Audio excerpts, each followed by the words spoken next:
What's up, everybody? Welcome back to the Tattness podcast. Once again, as always, I am Tattness, and I got a few announcements for you, man. Alright, everyone, what's up?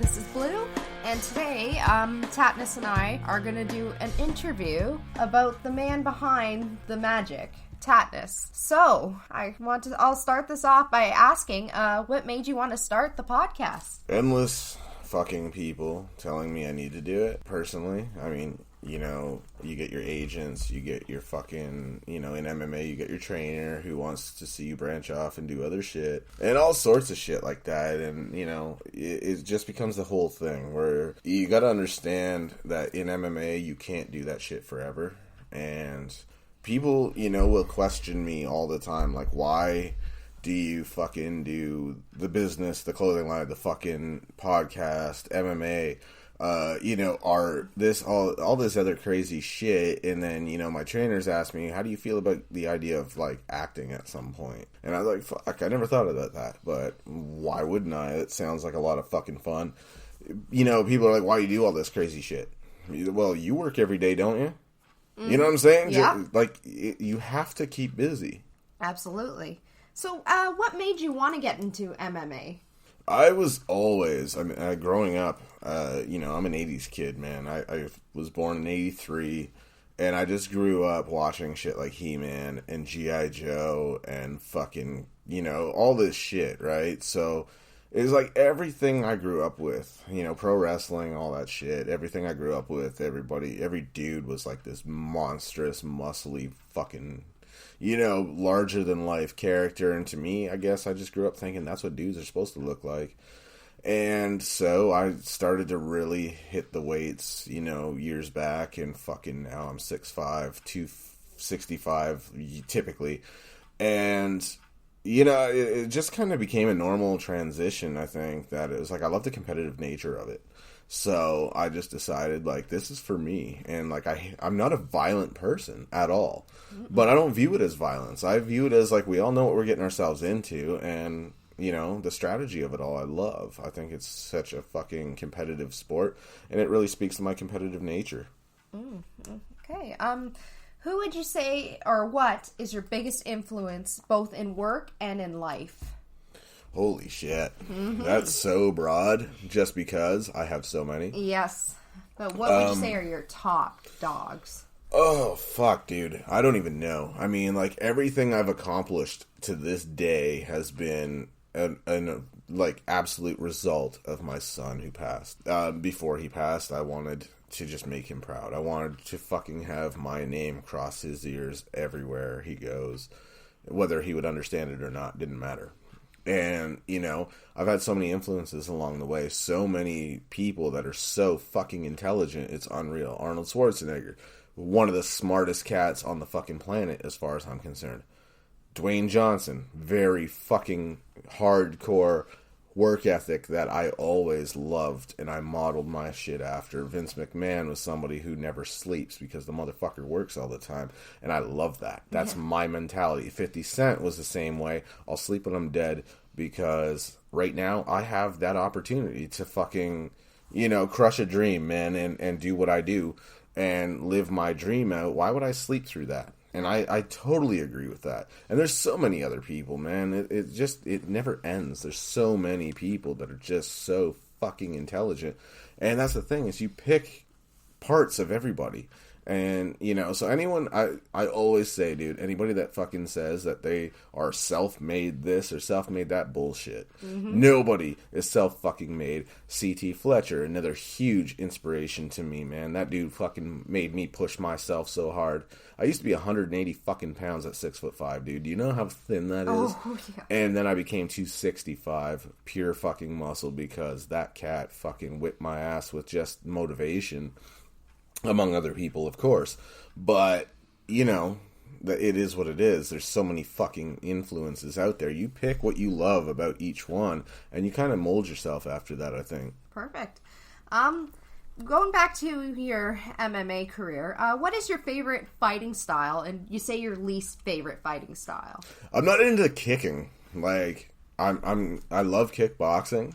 But I'm not a kicking guy. Like, I'm probably, and I don't want to give my shit away, but I'm probably going to fucking nail you in the jaw with a right, or ground and pound. I don't love the kicking thing, and I think it weirds me out to think about, like, dudes kicking somebody so hard that they break their own fucking leg and shit like that.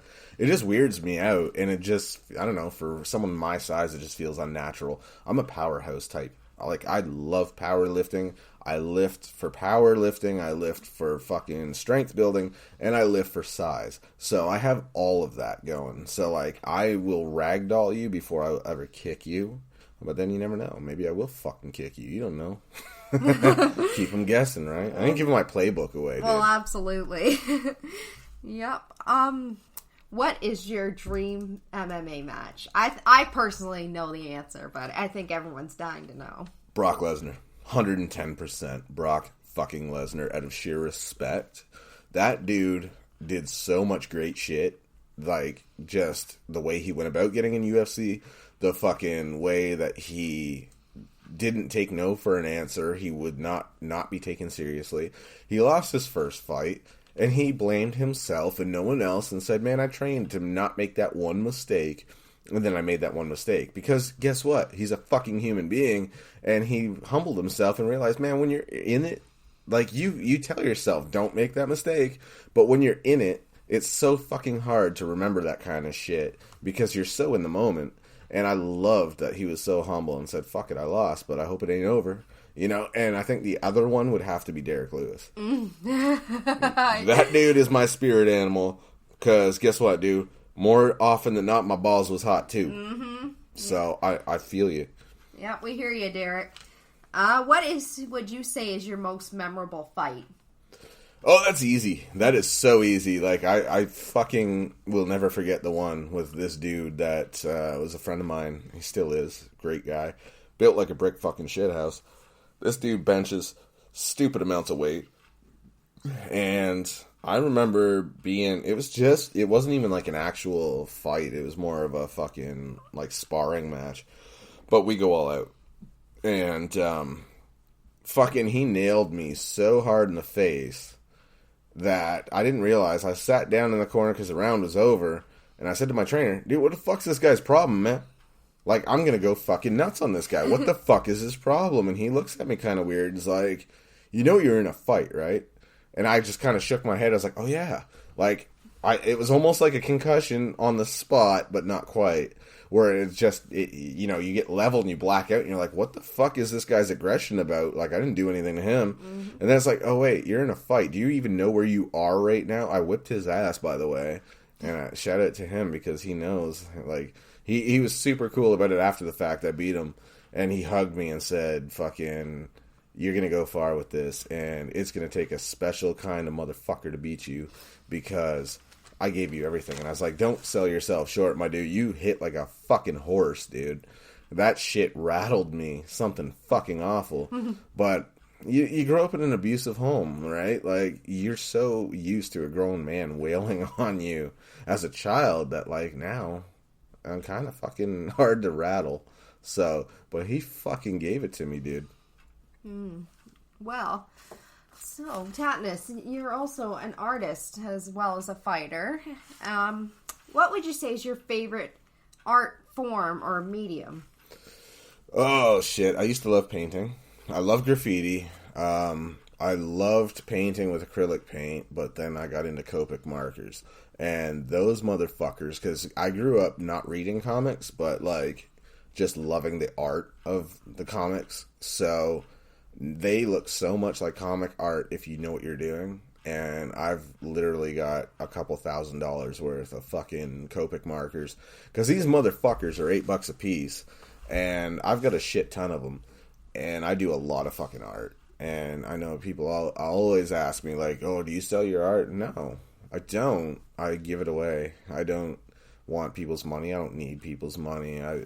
It's such a fucking enjoyable thing for me. It was such a therapy to me that if someone really appreciates it, like, fuck, I'll frame it in here. It's yours, you know? Like, I'll never take someone's money for it. I just don't feel right about that.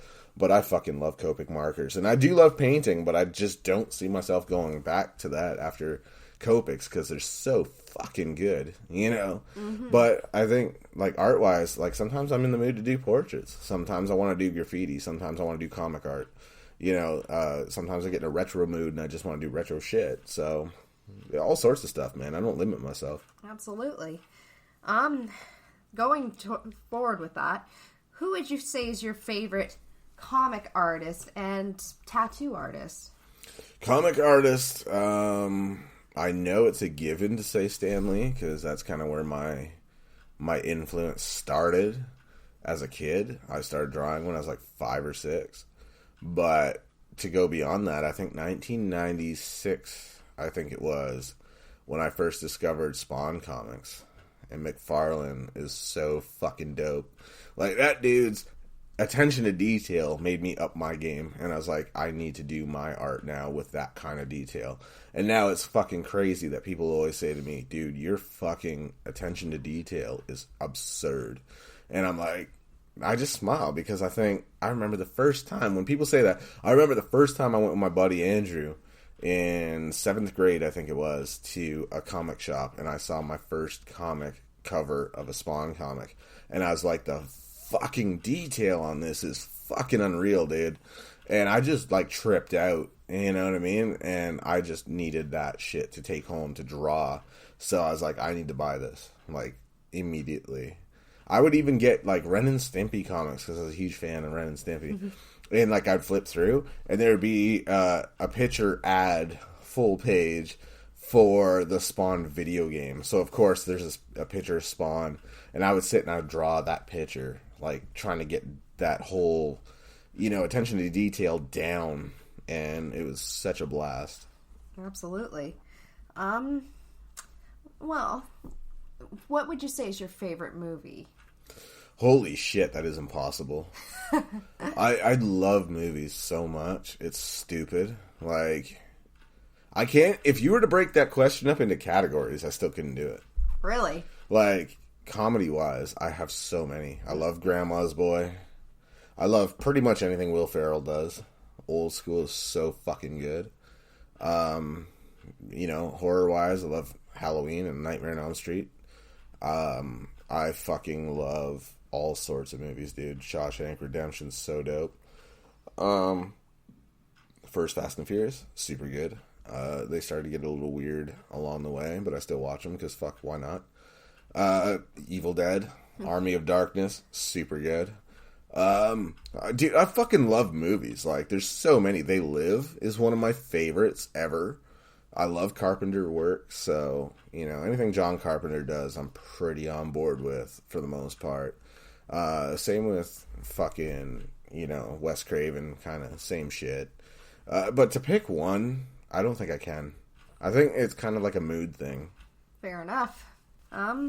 So, going back to the podcast, who would you say is your dream guest you'd love to have on the podcast one day, if possible? Holy shit. There's so many. It's stupid. I think I'm kind of close to one, and I've announced that before. But otherwise, shit, man. Sean Morgan from Seether would be dope, I think, personally. Corey Taylor, I think, would be dope. Shit, man. That's a good one.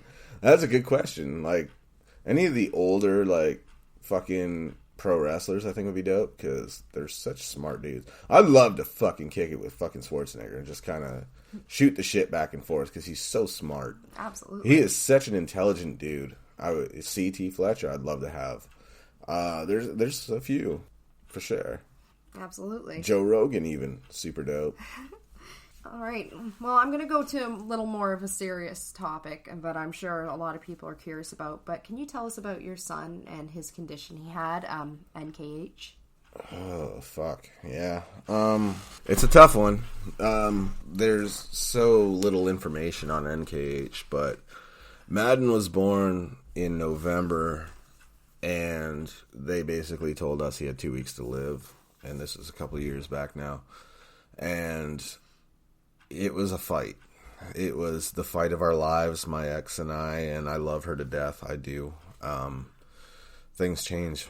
Tragedies change people, and, we kind of broke.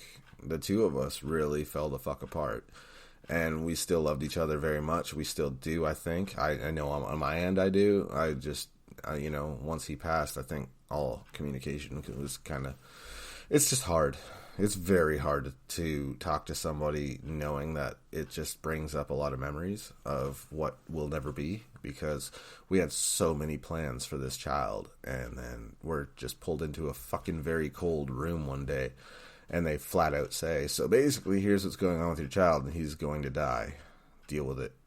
Like, in not so many words, but almost. And we learned a little more. We researched more of the information than they gave us. It's a very rare condition that there's about 500 cases as we speak.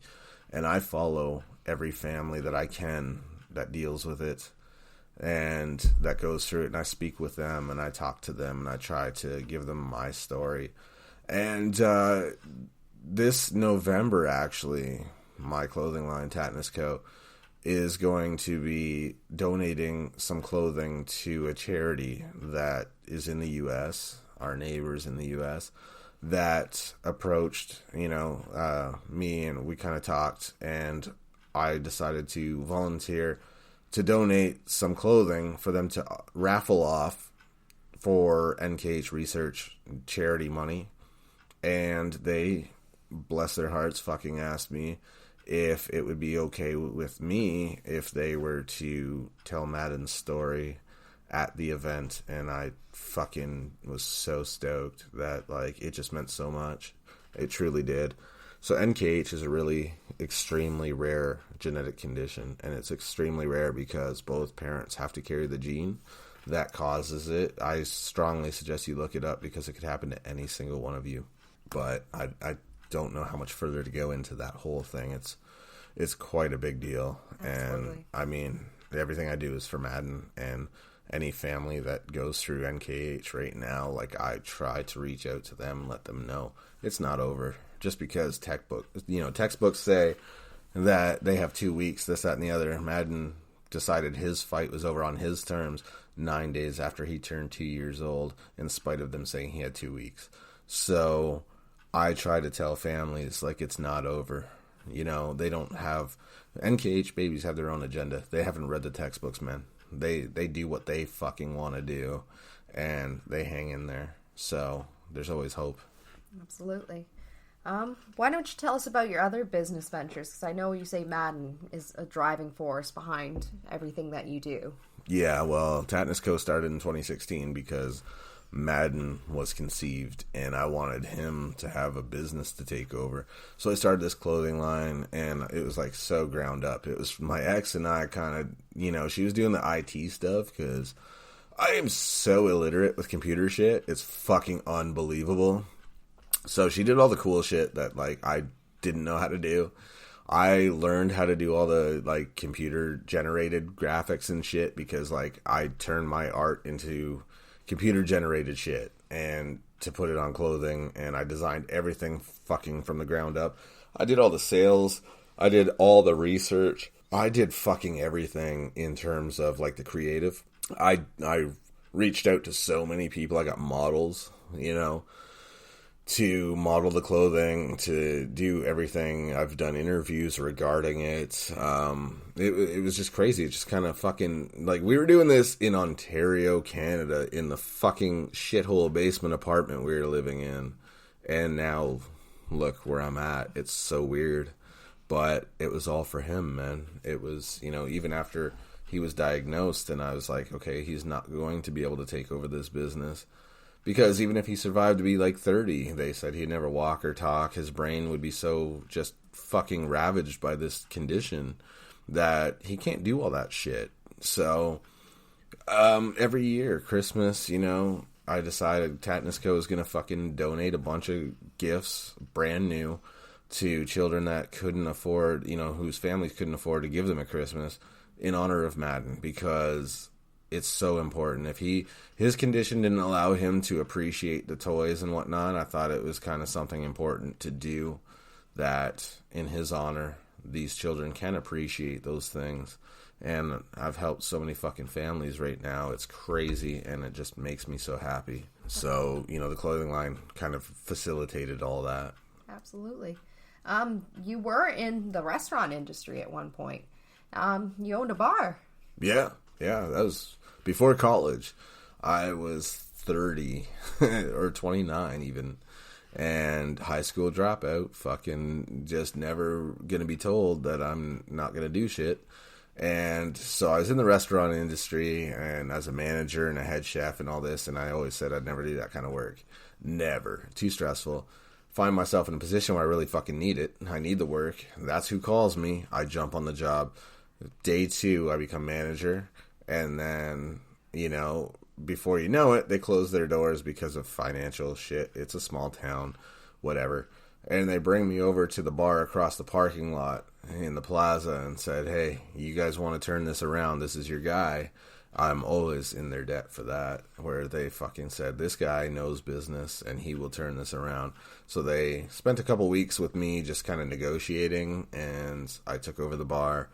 And it was a blast, but it really weighs on your relationship. Maddens' mom and I were together, and she kind of got agitated because she had, college. And I'm spending 17 hours, 7 days a week at my fucking, business. The money's great, but the time isn't there to, spend with your fucking loved ones and shit. And it wasn't, in the end, it wasn't a lifetime decision. It wasn't what I wanted to do forever, but it was a blast, dude. How about your tattooing business you did? I have a love-hate relationship with that shit. I love art, and I love tattooing. But here's the problem with that is all of a sudden when you get into tattooing and the word gets out that you're doing that shit, suddenly you got 900 fucking best friends that didn't want nothing to do with you, when you had nothing and nothing going on. But now they see a way for them to save a bunch of fucking money. So now you got cousins coming out of the woodwork fucking acting like, they give a shit about you even though they haven't spoken to you in the majority of your fucking life. You got all these fucking so-called friends that, you give them a discount price and they still want it free, But that's not enough. They want you to do their friends for free, too, because they fucking made promises behind your back that, oh, no, he's cool, he'll do it. And then you get the people that you don't know that fucking will book shit with you and then not show up. This is before deposits, right? So it's what makes deposits necessary. So, yeah, love-hate relationship, man. I've met some super cool people and heard some really cool stories, but, there's a lot of negative shit that comes with it too. What's the strangest request you've ever had for a tattoo? That's so easy. The most bizarre thing ever is I had this weird keychain that was kind of funny. It was a bear in a devil costume, and on the front of his devil costume it said, I'm horny, and he had a boner. And this fucking kid comes to me and it's like, I want that. I want a picture of that keychain on my leg. So he wanted a fucking stuffed bear with a boner for no fucking reason whatsoever on his leg. And I'm like, are you on crack? Like, what? Did your mom do fucking meth when she was pregnant with you? Like, you're going to regret that in 2 days when your friends don't find it funny anymore. Wow. That'd be irresponsible of me to do it. Oh, so I guess you didn't go through with that, I'm hoping. Yeah, that's kind of fucked up. Mm-hmm. Ugh. So, another form of art you've dabbled into is video game creation. Why don't you tell us about your video game you've been working on? That was so fucking fun and stressful all at the same time, and I gotta give Maddens' mom credit. She did a lot of the IT stuff. I put out in creative what I wanted, and I tried to do as much hands-on as I could by myself, but there's a lot of frustration that comes along with it that I was like, you do it. You're the fucking nerd. She's so far from it. She's so gorgeous, it's stupid. She's model material, but just happens to be smart, and new computer stuff. And I was always in awe of how much she knew. And she's like, I don't fucking know much. And I'm like, sure you do. Maybe I just that stupid when it comes to technology that I don't know fucking rat shit from Rice Krispies. But she knew so fucking much that it impressed me, and by her standards, she probably didn't know fucking shit except for the basics, right? Mm-hmm. And the basics are so over my head. But here I am now. I do the editing for this show. I think I do all right. I hope. Mm-hmm. So, I kind of took over your spot as a producer, and I'm like, fuck you, I'll do it myself. You did. Thanks a lot, sir. I like to learn, right? Oh, absolutely. And then I started to enjoy it, so. On that topic, what's your favorite video game? Shit, that's another one. It's like movies. It's really hard to pick. Right now, I think the longest running favorites of mine would have to be the Far Cry games and the Fallout games, honestly. I love sports games, but they do get repetitious, so I do take a step back from them. But Fallout, there's just so much to explore, and Far Cry, there's so much story to it, and there's just so much to explore that I truly enjoy it, and I find that I get right into it. The Resident Evil games, same deal. The replay value alone is fucking phenomenal. Like, I can go back and, I'm a completionist, man. I try to get as much done, achievements and shit as I can, trophies, whatever the fuck system you use, it'll be called different shit, but... So I really enjoy those games, like hardcore. I love all the Fallout games, and I certainly love all the Far Cry games. They just get better and better in my view. Absolutely. What is your biggest pet peeve? Holy shit, how much time you got? Fuck, dude. I would have to say it's kind of a combination of things. Fake people, bullshit, fucking liars that you can't trust, and people just getting arrogant and forgetting that, like, no matter what you accomplish, like I always said, dude, I'm just a dude with a really fucking cool job. I can't stand the idea of somebody going on the internet and saying, oh, I met him somewhere and he was a fucking miserable cunt and just an absolute stuck-up piece of shit. That fucking drives me nuts. That idea that I could come across that way to somebody. Thankfully, it's never happened yet. Everyone that has met me has said, dude, you're really fucking cool, man. You're super friendly. I love that shit. But, yeah, you're going to get caught on a bad day once in a while. But I try to be humble and just know that, like, it's not their fault that my day is going to shit. I'm just a dude, man. So I try to be cool with everybody. And, fuck, dude, I've had people scream at their car, fuck Star Wars at me, and I just laughed, and they realized, alright, this guy is fucking, not ashamed of his fucking popularity. It's weird to me. I will be the first to tell you, it's fucking weird to me to be acknowledged by so many people all over the fucking world and shit, and to, like, think that I'm so known. I don't feel like I deserve the attention, honestly. But I don't let people see that it weirds me out because it's not their bag of shit. Mm-hmm. It's mine. I don't feel like I deserve the attention, but it doesn't mean they did anything wrong. So I'm grateful. Totally grateful. So I try to be cool with everybody and just be like, hey, man, thank you so much, because I do appreciate that support. But, the idea of people acting like they're better than their fans and shit, it really fucking irks me. I think that's probably the biggest, is people losing sight of the fact that they're human fucking beings, too. Just because you got fucking a break, and you're talented or whatever the fuck the case may be, doesn't mean you're better than the people that support you. Without them, you wouldn't be shit. Without these people, I wouldn't be shit. Absolutely. On that same note, what is the best celebrity encounter experience you've had, and the worst? I don't know if I've had a bad one, honestly. I've met some really cool people. Being Canadian and all, I met George Chuvalo a couple times, who has been an absolute fucking gentleman of a human being. And just so genuine and just such a sweetheart of a guy. He's so fantastic and just so inspirational. I mean, this guy has lost everything. This guy has fought Muhammad Ali and fucking was the only fucking pro boxer. And I know if you're not from Canada, you probably don't know this shit. And if you do know it, no offense, but, like, let's be real. You have to be kind of a big boxing fan if you're not from Canada to know this information. Because a lot of, people in the U.S. probably don't even know who the fuck George Chuvalo is unless they're avid boxing fans. Then they know their shit.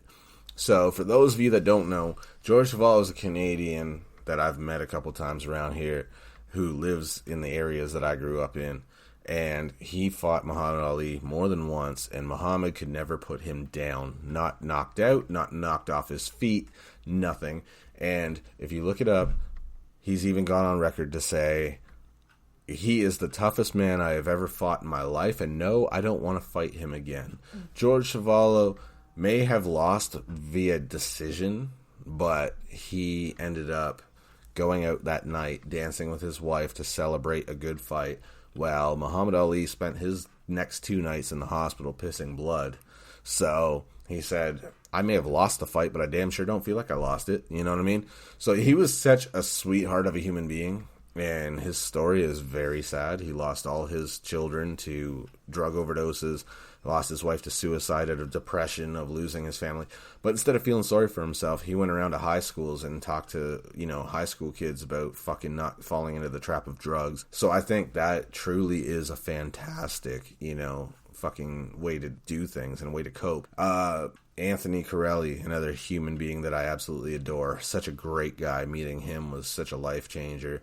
You may know him as Santino Marella. Fucking, legend in my view. I don't think I've had a bad experience with, meeting people. Because I don't fanboy over human beings. I don't. And I don't. That's why it's weird to me when people meet me and they're like, oh, blah, blah, blah. And they're like, what? Why? I'm a dude, man. Like, I'm just a person. So it always weirded me out when, I'd come out of a fight and people would be like, oh, fuck, blah, blah, blah. And my personal assistant, if you got time for this, told me one time, she's like, dude, it's so funny because this chick came up to me and was like, oh, I met Tattness, blah, blah, blah.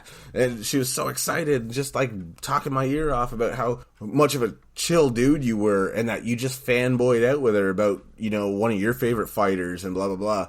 And it's like, you gotta meet him, he's so great. And she's like, of course, she doesn't know who the fuck I am, but I'm your personal assistant that she's talking to, acting like I've never met you before, and yet we're tighter than fucking, so thick as thieves and shit, and, but she's like, I just let her have her moment, man, because that's what you would want. Like, it's cool to hear that, from an outsider's perspective, they got to meet you. It's a big deal to them because you're such a big deal to them, and you were so nice to them, and you just, like, fucking fanboyed out with them, and just... Because I'm a fan too, man. I'm still nobody in my view. I'm just a dude, I just have fun and I get to do all kinds of crazy shit because I work so hard for it. Absolutely. What is your idea of a perfect weekend? Doing fuck all except for being in the gym. I know that's so boring, but if I could have gym in there somewhere, if I could have the gym for like a few solid hours without my phone blowing up with messages and shit, no phone calls, no messages, no fucking Facebook Messenger, and just get a good 4 fucking solid hours of workout in, I'm stoked. And then maybe some beer afterwards. Hell, if I can get laid, that's great too. But if we're being honest, and some food. I love food. I'm not a picky guy, man. What is your favorite type of food and your favorite thing to cook? Because you are quite the chef. Oh, dude. Fuck. I love food so much. But I would have to say anything Mexican, honestly. I love Mexican food so damn much. At this point, I mean, the normal, boring fucking answer is pizza. Who doesn't love pizza? Come on now. But if I really have to delve into this, and I love ethnic food of all types. I love Jamaican food so fucking much. It's like ridiculous. But I think I find myself eating Mexican food probably the most. It's just so good. Much as well, it's mine. All right. How about some tips for people wanting to get into weight training or just getting into the gym in general to better themselves? Do it. Tip number 1. Do it. Don't overthink it. Do not. Oh, this really agitates me, dude. This concept that people have, this misconception that like, oh, people are there to laugh at you and mock you and fucking... judge you and all this shit, that is so far from the truth, man. You go to any gym, and 9 times out of 10, people are like a community, where I personally, if I see somebody doing something so incorrectly that they're going to hurt themselves, I will take the time to go and talk to them and be like, hey, man, you're doing it, the wrong way, and you're going to get hurt. Do it this way, and you'll be fucking golden, and I'll give some advice, friendly, like, I'm not too good for anybody. I really get agitated if I do see the odd dickhead fucking laughing at somebody that's doing something wrong. Like, fucking, instead of making fun of the kid, why don't you correct them and fucking improve the situation so they don't hurt themselves? That irritates me, but it's so rare that people are that ignorant. So, my advice would be, honestly, do it, and... don't lift with your ego, lift with your fucking ability. And decide your goals. Clear and concise goals, honestly. Do you want to be bigger or do you want to be stronger? Because guess what? They're both two different fucking things.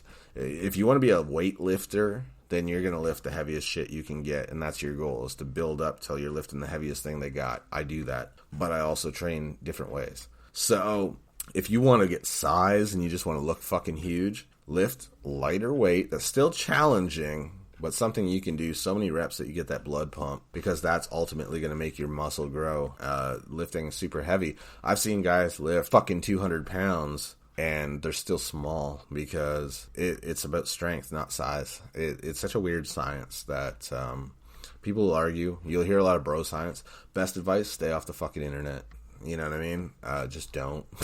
Just don't go to the internet for advice. It's terrible. It's the fucking worst because it's so many theories that sound fantastic on paper, but it's because everyone has a book to sell. Everybody has fucking, YouTube videos they want 1 billion hours worth of fucking, viewership on so they get paid. It's a simple science. If you're trying to lose weight, calories in versus calories out. Fucking consume less than you burn, you will lose weight, period. Doesn't matter what it is you're eating. It's just a matter of, are you burning more calories than you are consuming? If so, you're going to see results. Are you eating enough when you're trying to grow your muscles? If so, you're probably going to see some fucking changes over time.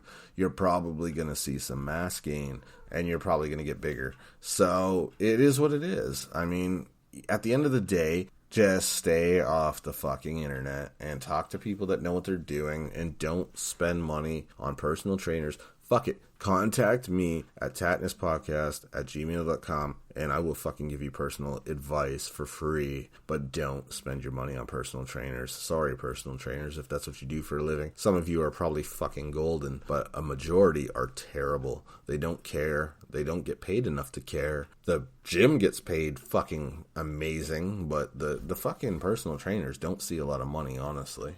Unfortunately. How about tips from the kitchen for these people wanting to get into weight training? Eat clean, honestly. Carbs are not the enemy. Carbs are not your enemy, in spite of what you may have heard. Here's the deal, man. Carbs are used for energy. So therefore, if you're going to lift, you're going to need carbs for energy. I suggest clean carbs like oats and, pasta's good, sweet potato, things like that. White flour is the enemy. But too many carbs now. 1 gram of carbs holds 3 grams of water weight. So therefore, you're going to put on some fucking water weight that looks like fat. It's not. But you want to make sure that you're only fucking consuming the kind of carbs that you're going to use for energy.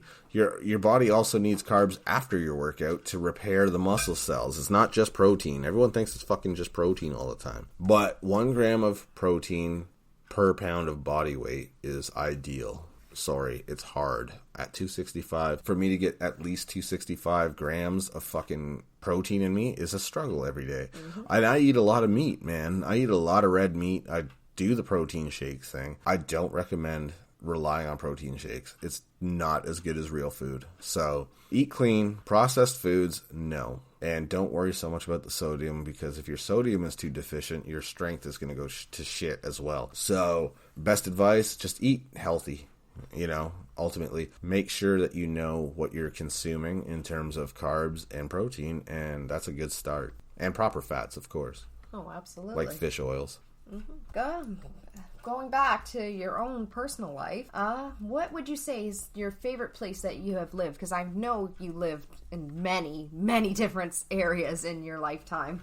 Oh, dude. I would have to say my all-time favorite is here in Nova Scotia, Canada, which is super beautiful. Mm-hmm. But aside from that, I'm a ghetto cat. Like, I grew up in the fucking ghetto in Malton, Ontario, Canada, which is a rundown fucking place that is so ghetto beautiful in my view. It's a dangerous place. It's not a nice fucking place by that standard, sure, but it's home. I grew up there. I never had a problem. and I was one of, the very few people that can say that, but I loved it, and to me it's still home, but it's changing too much now. All the places that I love that were like mom and pop shops are now becoming chains. Everything that gave it its charm, there was such a multicultural food court in the mall. They went and changed it to all fucking chain stores now. All the fucking food places that I love that were so like multicultural, so I could get the best of everything. Best Indian food, best Jamaican food. It's all become like a Tim Hortons and a fucking Subway, and I'm over it. So I left. I said, fuck it,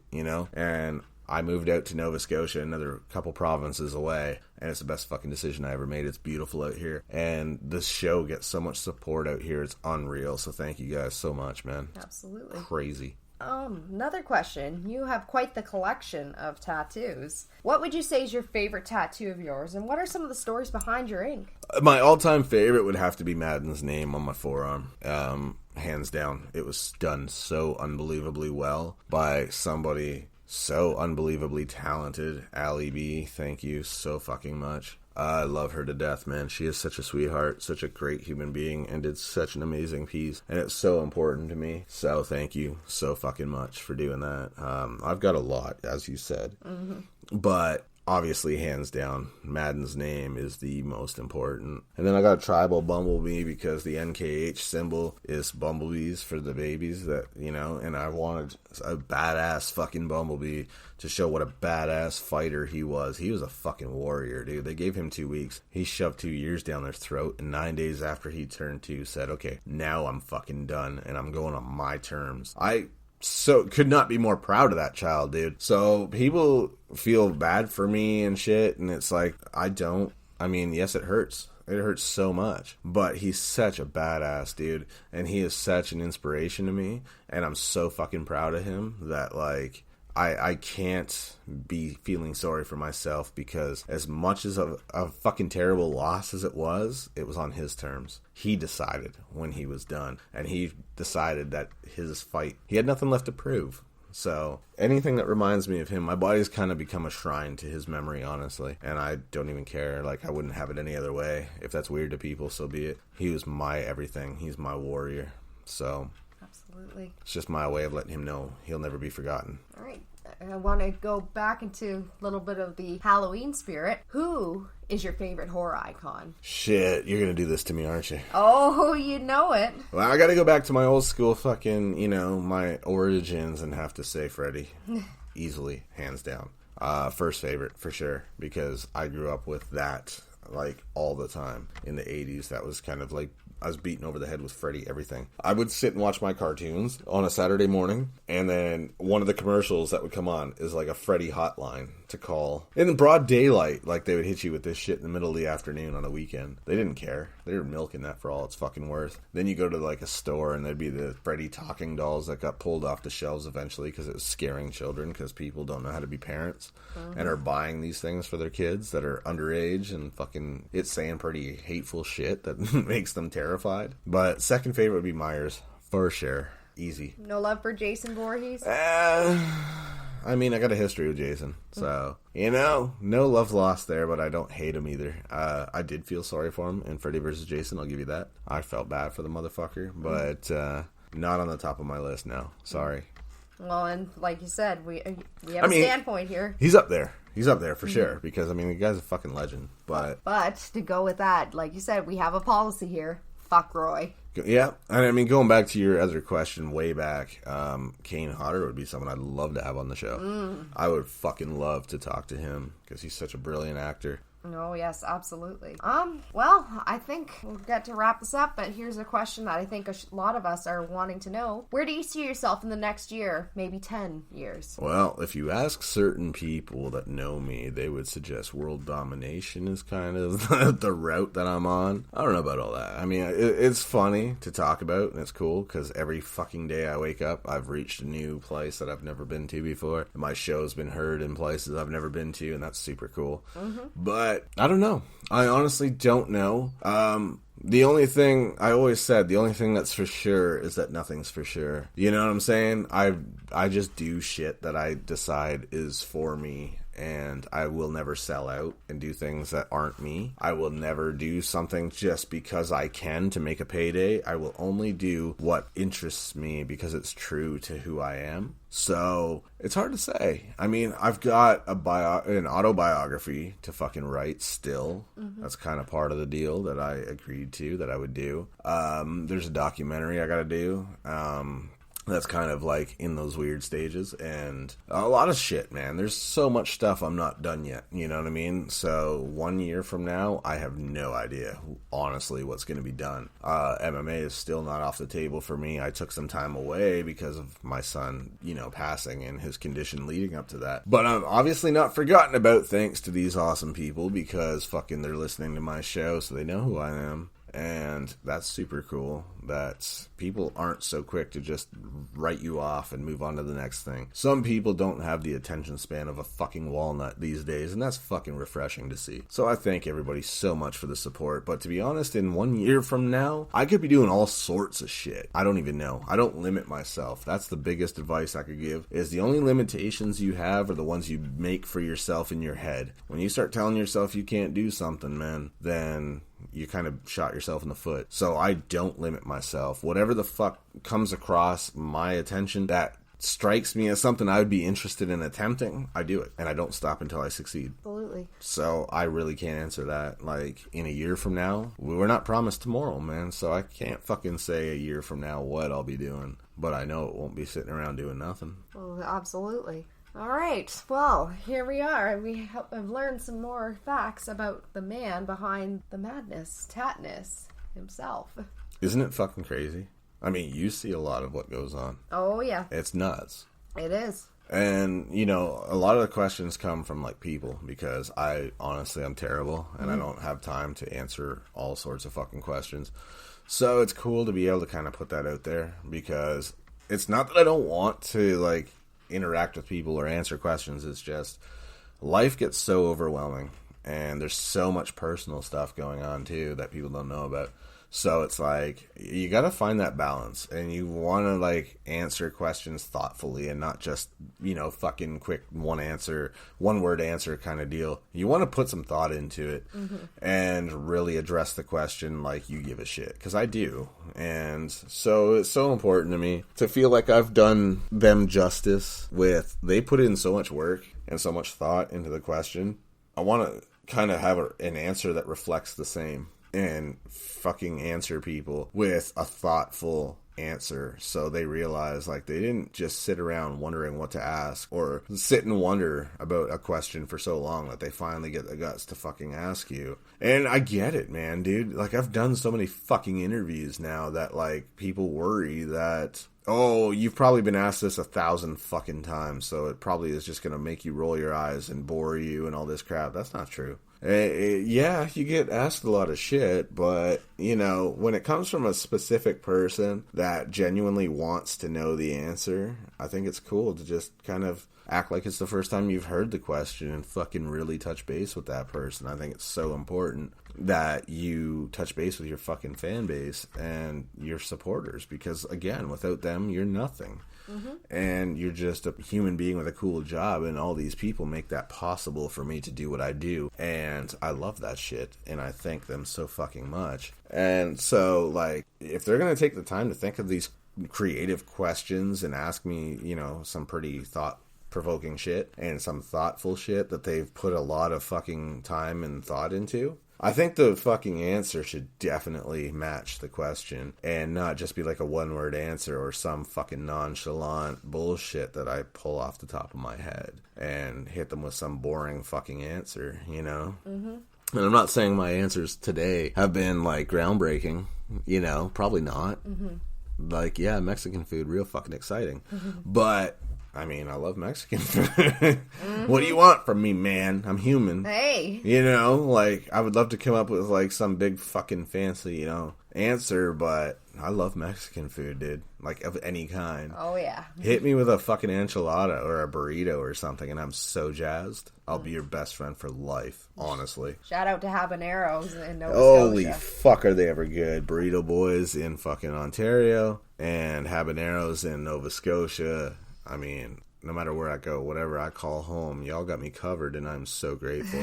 But honestly, I would love to go to Texas and get some fucking solid Mexican food. Because I hear they got some phenomenal joints out there. Shout out to Steve Austin, who fucking rubs that in my face every motherfucking day. One day I'll get out there, man. I'll get out there and I'll try that food for myself, and I'll be like, damn it, he's right. Thanks, Steve. All right. So, until the next time, thank you, everyone. I'm Blue, and this is your man behind the madness, Tattness. And as for the announcements, in the near future, I'll be doing giveaways on behalf of Tattness Co. clothing to give some listeners who have been super supportive something for free. So, again, go to the Facebook page, Tattness Podcast Facebook page, like that shit. Drop a fucking comment on the main wall on the timeline. Let me know you're listening, and you will be entered immediately. No questions asked. No fucking obligation to you. No shipping, none of that hidden fee bullshit, just free shit. And you'll be entered automatically into a draw. And at some point, I will let you all know when that draw is going to take place. And just watch for your name. And you will be contacted directly. But you got to like the page first, man, so I know you're listening. But thanks again for everything, man. You guys are fucking crazy awesome and loyal. And I love it. And I'm constantly reaching new parts of the world because you guys just keep talking about the show. And I dig that. So I know this ain't Halloween shit, man, but I just wanted to give you guys a little something to fucking touch base so you feel like you know something about the person, you know what I'm saying, and not just the fucking public figure talking at you. You know, I wanted to kind of be able to hang with you guys a little bit, and, you know, distance obviously makes that real fucking difficult to kind of just chill with your fucking fan base and touch base. But one day I will be out in all your parts of the fucking world, man, and if you see me and you fucking recognize me, come say what's up and let me buy you a drink, man. And I think it'd be cool. Let's go to a fucking Mexican joint and get some food or something. Hell yeah. Ireland, you'll be the first on the list because fuck knows I already had planned to be hitting Ireland in the fucking future. So you see me out there, like I said before, come say what's up, let me buy you a beer, man, and we'll talk. You know, I'm not a stuck-up person, I'd like to think, so anybody who fucking recognizes me while I'm out, come say hello, man. Let's shoot the shit, you know. Fucking love to hear from you. So, you know, it is what it is. I mean, for the distance, this lets me do that kind of shit with people and all you guys that support the show and show you how grateful I am, and it lets me fucking touch base with you guys the best of my ability due to the distance. And at least it lets you feel like you know something about the guy that you're supporting, because I'm just a dude, just like all y'all, man. I'm just a human being with a cool job. So thanks so much, man, for making it such a blast to do and making it worthwhile, and for caring about someone that no one else gave a fuck about, man. That's really cool. Thank you very much, everyone. We'll see you next time. Have a good one, man. I'll catch your ass later.